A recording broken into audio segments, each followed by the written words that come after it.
So if you can welcome to the stage Francis Fish, who's going to be telling us about Marxism.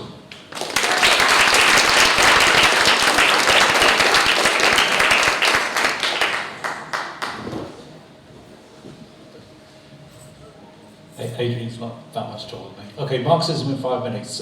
Marxism comes from the philosophical concept of dialectical materialism.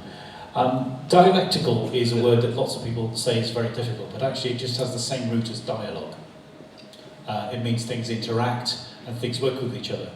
The Marxist fundamental concept of history, of course, the class struggle, which is a dialectical struggle between two different classes that are trying to work together and sometimes against each other to create history and help society reproduce itself.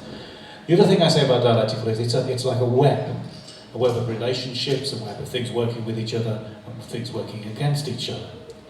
The other thing you can also say is dialectics is a bit like a braid, where things are sort of interwoven with one another. And this is one of the reasons why bourgeois politicians and their recipe-based solution to everything doesn't work, because life and society is way more complicated than a bunch of recipes. Materialism is really obvious. It's like, that's all you've got. And there is no kind of religious overlord that you can pray to and will actually make things any different. The other thing about materialism is all relationships and all the things that we get worked up about are actually relationships between people. And right the way through Capital, Marx keeps saying that things are relationships between people. But we have in capitalist society all this bunk, like for example GDP, which we're supposed to worship, and it's just made up crap. And the actual relationships between people are what matters, and they're also what determines how society is organised.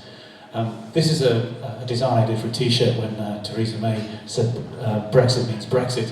And like, again, materialism, you know, what you've got is what there is. Banana means banana, but not for you. One of the things about capitalist society that Marx discovered is capitalism is commodity-based. It's all about selling commodities for profit. But where does profit actually come from? Well, there's one commodity, which is you and me, that they pay rent for, and that what they rent you for is way less than the value you add. And that difference is where profit comes from.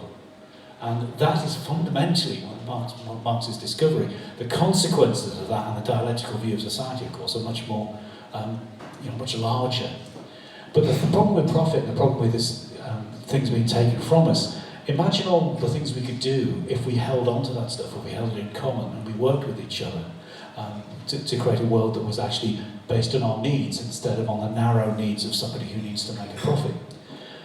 What they did to us in order to make that possible is covered in this book, which is basically how we were turned into people who had the choice between working for them or starving, which is still what we have.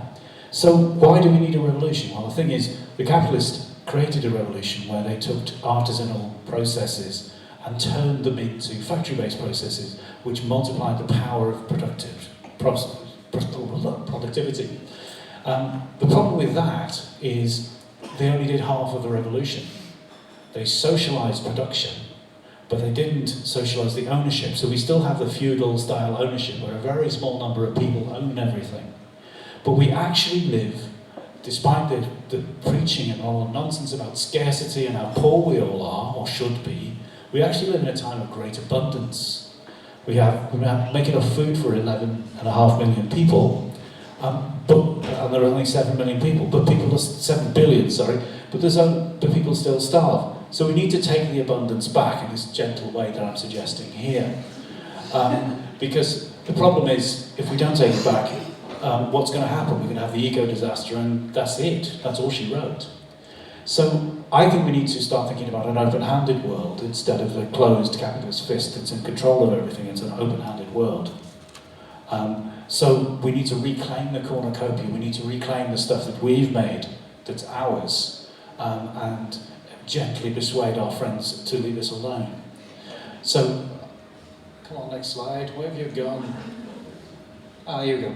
So this is kind of fundamentally what this actually means. It means creating an open-handed world where you get what you need from the cornucopia that we all possess, which is everybody's birthright. and it's been stolen from us. And to that end, I started this idea of green plenty. There is enough of everything for all of us, but we need to take it back from a very small number of people who are holding it in their fist and keeping the rest of us from having it. And there's a Substack called Green Plenty if anyone's ever interested. Cheers.